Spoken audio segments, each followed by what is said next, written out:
Well, welcome to Garden Like a Guru again this week. So, our weekly recap of what's coming up, what you can expect to get accomplished in the garden, and what the cosmos has got in store for us. This is our week leading up to the kickoff of our hands on learning in the garden experience, where we're encouraging people to come out and learn a little bit about wild gathering and a little bit about what grows in the garden and a bit about how you can combine the two and make things kind of happen for you so you can be harvesting at this time of year and not having to wait till the end. Um, so that'll be kicking off in the coming weekend here. And if you go to our Facebook page, you'll find all sorts of information about it. We've got 3 different locations, and it's really exciting as far as I'm concerned, anyway. So here we are on Monday, and the moon currently, right now, is this close to coming out of a void of course period and will be coming right into Pisces.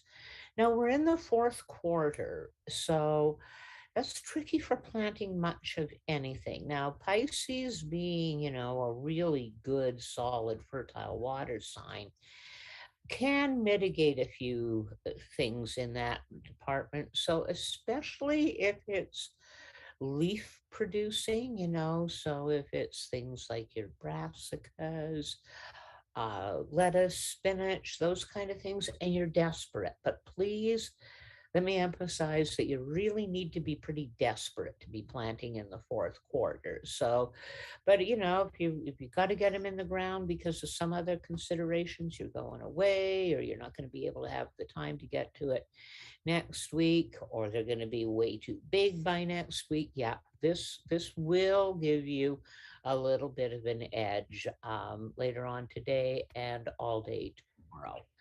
But generally speaking, the moon's shrinking right now. We're definitely in what's considered the dark of the moon in this fourth quarter. And there are just so many other things to get done in the garden that worrying about getting much in the ground this week should definitely go way, way, way, way down the list.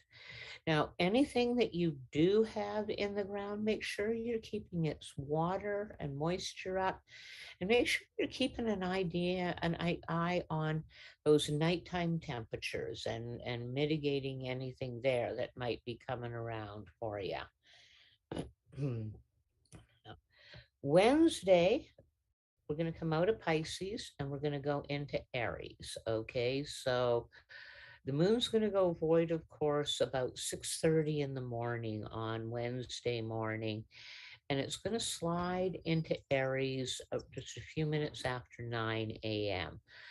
Aries is a fire sign, and this is, of course, excellent for any kind of breaking up and burning up and getting rid of debris or dead weeds that you don't want with fire. Excellent plan to do in Aries. But generally speaking, doing your cultivating, doing your weeding, doing any kind of removal of things that you don't want during a fire sign goes really, really well. It's hard for plants to take root and grow when the moon's in a fire sign. Doubly hard on that when the moon's in like this last quarter where we're sitting right now. So if you've got, patches of weed or things that you really don't want in the garden, this actually the next 2 days could be a golden opportunity to absolutely eradicate them. Aries is also a really good time for you to be doing repairs, doing anything with wood, anything around like fencing, structure building, taking care of putting up wood, doing any kind of woodworking. Wood and fire signs, generally speaking, are an excellent combination. Now, Friday, we're coming up to the very end of the month and the very end of the moon cycle. Now,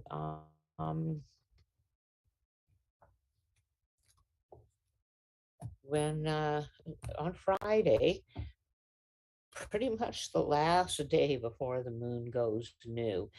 So if you're planning new moon ceremony, if you want to do something to like welcome in that new moon, you might want to plan it for your Friday night. Now, I know on most of your calendars, you're going to look at the moon and you're going to go, oh, Saturday is the night that of the full moon or the new moon rather. Well, yeah, it does go new on Saturday, but it actually hits that time where it goes new, where it makes that shift at about 1:30 in the afternoon. So by Saturday evening, when it's getting dark and that you're actually already into that moon cycle. So if you're planning on ceremony where you're wanting to welcome the new moon, you're wanting to get that energy up and building, Friday night could definitely be your choice. Now on Friday, the moon's going to go void, of course, in the afternoon. It's going to go void, of course, around 2:30 in the afternoon, and it's going to slide into Taurus at just a little bit after 5 in the evening. Once we get into Saturday, now we're in Taurus, and at a little after 1:30, the moon's going to go new. Um, that means that from tomorrow or from Saturday afternoon on, you're going to have fabulous planting energy, and Taurus is a really really good sign to be planting in. Fabulous stuff. Now we've got the new moon on Saturday, but we're sitting right on the cross quarter time of Beltane as well. It's been kind of converted to May Day in a lot of traditions and places. But it's in Britain and in places where they do have the flowers already. It's commemorated by gathering flowers. One of the nicest May Day traditions or Beltane traditions is to get up before the sun, wash your hands and face in the dew that's still on the grass, and gather flowers. And then you take these flowers not to your romantic love, but you take these flowers to people who you wish to grow and foster more friendship and relationship with in the coming year. So incredibly powerful energy of bringing in all of that new energy, all those lovely flowers. And this year, it is literally sitting right on the doorstep of the new moon. So it should be an incredibly powerful Beltane this year. And just to put the cherry on top, we will also be experiencing a partial solar eclipse. Now, we won't get to see it here because that solar eclipse is going to happen during what we see as like the height of that particular time. It's not going to be in a good position for us to see it, but we are going to experience a partial solar eclipse. One of the funnest things to do to help your kids understand a partial solar eclipse and what happens is to just take a piece of paper or cardboard, something that'll be quite rigid, and make a perfectly round circle in it. You can use a hole punch, make a perfectly round circle, and then hold that up so that the sun is shining through the circle. And as the moon moves across the sun, you will see in that circle become, it will get a bite taken out of it by the moon. Now, you can also really notice this effect if you're sitting out in the sunshine and the sun's coming through leaves, not likely to happen at this time of year, but I don't know if you've noticed the effect that when the sun comes through a lot of leaves or a canopy, it very often shows up as circles or spots of light on the ground. And during an eclipse, each one of those little circles of light will acquire a nice little bite taken out of it. So, we're coming up to a pretty magical weekend here, new moon, cross quarter day of Beltane, partial solar eclipse. try and catch that wave of energy and understand that this is a time of incredible growth and a huge upswing of energy. And really, I think entering us full scale into springtime. I don't think we're going to, here in BC, I don't think we're going to see any relapses into winter once we get this new moon out of the way. Now, we've been looking at, what we're going to be doing in the coming year for all of our various garden classes and garden videos and that, but we just couldn't resist sharing one of them with you. We had the opportunity to dig and purchase some really lovely Elliott blueberry bushes. Elliott is a variety that comes ripe in our region late in August or even into September. These are lovely, huge bushes, and we got them at an incredible bargain price. So we transplanted them into the teaching garden at Paradise Point, and I just can't resist the opportunity to show you this wonderful little video that Michael from Wide Eyed Video put together for us. And see you all next week. And in the meantime, hey, enjoy watching what we can do with blueberries that were taller than I am. Bye. Cool. Okay. 9-year-old blueberry bush. Okay. You can see this sturdy wood growth here, and you can see how it's splitting and dividing a lot at the bottom. Blueberries are one of the bushes that you can propagate by digging out these little suckers around the bottom and periphery and transplanting them. And oh, look, there's an asparagus under there trying to emerge. We'll try not to break that off.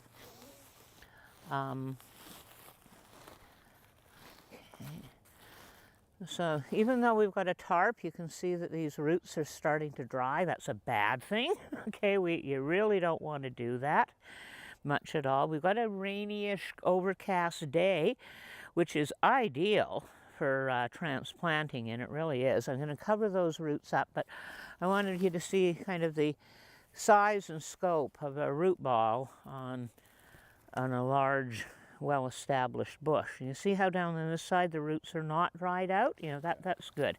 That's what we want. We don't want them drying out, because that is the biggest challenge to transplanting your plants all the time, is keeping those roots moist. Now here, see here, this here, right here, that could be isolated out, cut with a shovel.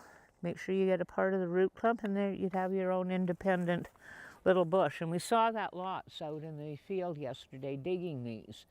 Every one that we dug, there was 2 or 3 little ones that, were all around the outside edge.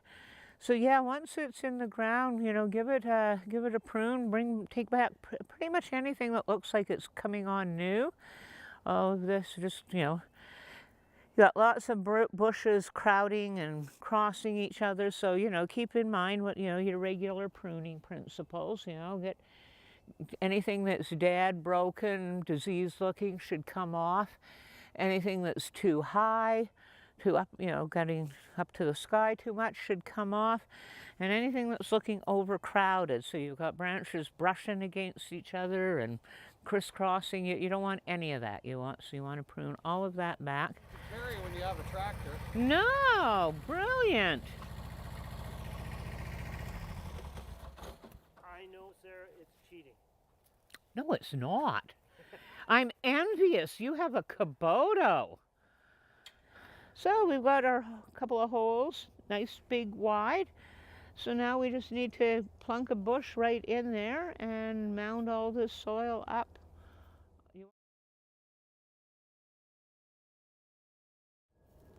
Oh, look at that. Oh, fellows, well done. That hole couldn't have been better matched if you'd got out a couple of calipers and a compass. Okay. Look at that. The next 2, or do you want... No, let's tap this in, okay? Okay, hold on. So yeah, we'll get these roots down and in as well as we can.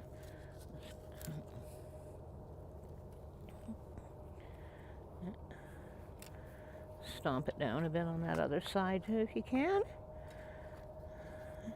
Tip it a little bit your way. Yeah, see if you can shove that in there a bit. Oh, I see. You gotta Dig it out a bit. You gotta make room. Make room. Let it settle down in there. Yeah. That should be better, hey? Yeah. Oh, much better. Yeah. Forcing is never the preferred option. Yeah. All right. That's awesome. And now we can put some of the supplements on at this point. That is how you say well-aged sheep shit? Oh, this is lovely. This is absolutely lovely. Like, look at this. Yeah, we've got really good wood chip, and the manure is so well composted that, no, it's all completely homogeneous. So we're going to just put not an excessive amount, you know, just a nice little sprinkle of it. Of the roots here. Come on. All the way around. There goes the hat. That always happens in the garden. Thank you, James. I find I must wear my glasses when in the garden. Yeah. Because I get poked in the eye whenever I don't. Yeah, no, it's true. Okay, so now we can just take all this dirt that you guys shoveled off and it can all go back in on top. So we've got this dirt mounded up rather high all the way around it, and that's okay because over the next couple of days it's going to settle. And as you water it in, it's really going to settle. So, you know, once you get that down, most of the crown is again going to be exposed. It's not a problem with a blueberry bush to bury the crown. You're not dealing with a graft like you are with a fruit tree that you have to kind of keep above ground until it's well established. You can bury them pretty deep, and once you water them in, like I said, those will, you know, that soil's going to shrink down considerably anyway. Yeah. So.